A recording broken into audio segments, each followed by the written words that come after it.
मला असं वाटतं, म्हणजे माझं मी ऑब्झर्वेशन सांगतो, स्टार यार कलाकार ही तुमची हे आहे. म्हणजे मला असं वाटतं की एक त्यातला मित्र आहे ना, तो तुमचा जिवंत असतो. लोक येतात तेव्हा आपलेपणाशिवाय कोणाला जावं असं वाटत नाही. सरकारी अधिकाऱ्यांकडे लोक जात नाही, याचं कारण ते आहे, त्यांच्याला माणूस तेवढा हे नसतो कदाचित लोकांना वाटेल असा. तो तुमचा असं मला वाटतं. दुसरा एक वैयक्तिक मित्र आलेले जे नाट्यकलावंत वगैरे असं मी मित्र पटकन करून घेतो, मैत्रिणी नाही. अगदी खरं, मैत्री नाही खरं.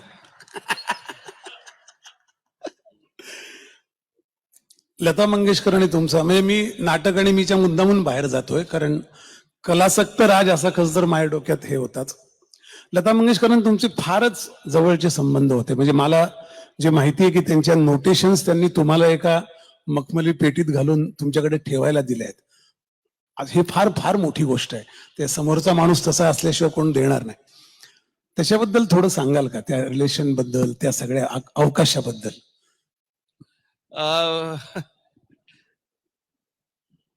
त्याला काही कारण नाहीये, ते जमत गेलं, जुळत गेलं.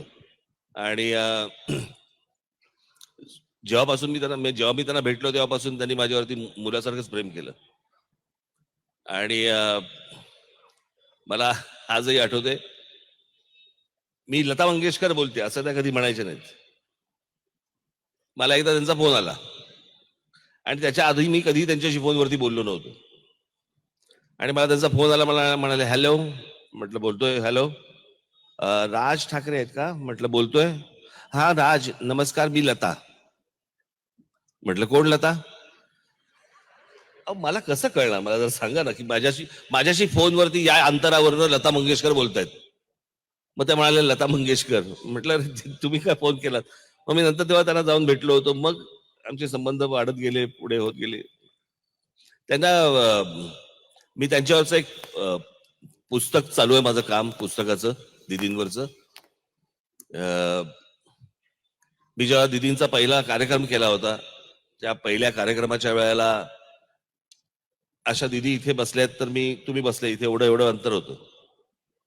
आणि ते काहीतरी बॅगेतनं काहीतरी कागद काढायच्या, अशा बघायच्या, आणि तिथे साधारणपणे 100-1 लोकांचा तो एक ऑर्केस्ट्रा असायचा. त्यांचं ते गाणं सुरू असायचं आणि दीदी फक्त हमिंग करायच्या त्या ऑर्केस्ट्रेशन वरती.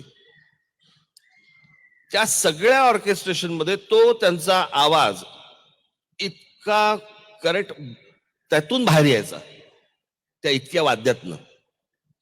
मी एकदा तो लांबून जाऊन ऐकला, तिथेही यायचा. तुम्हाला अतिशयोक्ती वाटेल या गोष्टींची, पण मी इतका शार्प आवाज मी कधी कोणाचा ऐकलेला नाही होता आणि ऐकू पण शकणार नाही. एके दिवशी मी दुसरा माझा कार्यक्रम झाला, त्यांचा तिसरा कार्यक्रम माझा झाला, आणि मी एकदा विचारलं, म्हटलं दीदी तुम्ही ही गाणी जी काय वाचता लिहिता ती काय आहे, मी लिहून काढलीत का तुम्ही? मला बोलले, म्हणे राज काय आहे, पूर्वीच्या काळामध्ये माझ्या जे कवी असायचे ते उर्दूत लिहायचे. काही कवी होते त्यांचं अक्षरच लागायचं नाही, आणि संगीतकार म्हणे आम्हाला जेव्हा गाणं समजून सांगायचे त्यावेळेला ह्यांचं अक्षर लागलेलं नसायचं, काहीतरी उर्दूत लिहिलेलं असायचं. त्याच्यामुळे मी ते सगळंच्या सगळं गाणं मी माझ्या हस्ताक्षरात उतरवून घ्यायची,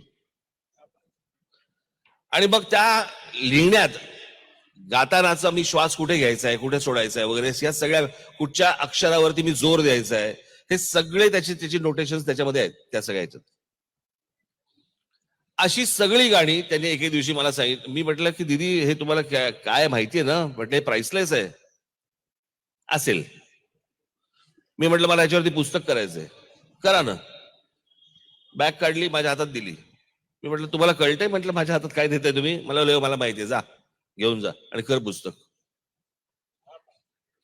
मी त्याला पुस्तक प्रिंट झालेलं, आता प्रिंट झालेलं आहे, ते कॉपी प्रिंट झाली, पण मी आता काय ते सगळं सविस्तर सांगणार नाही.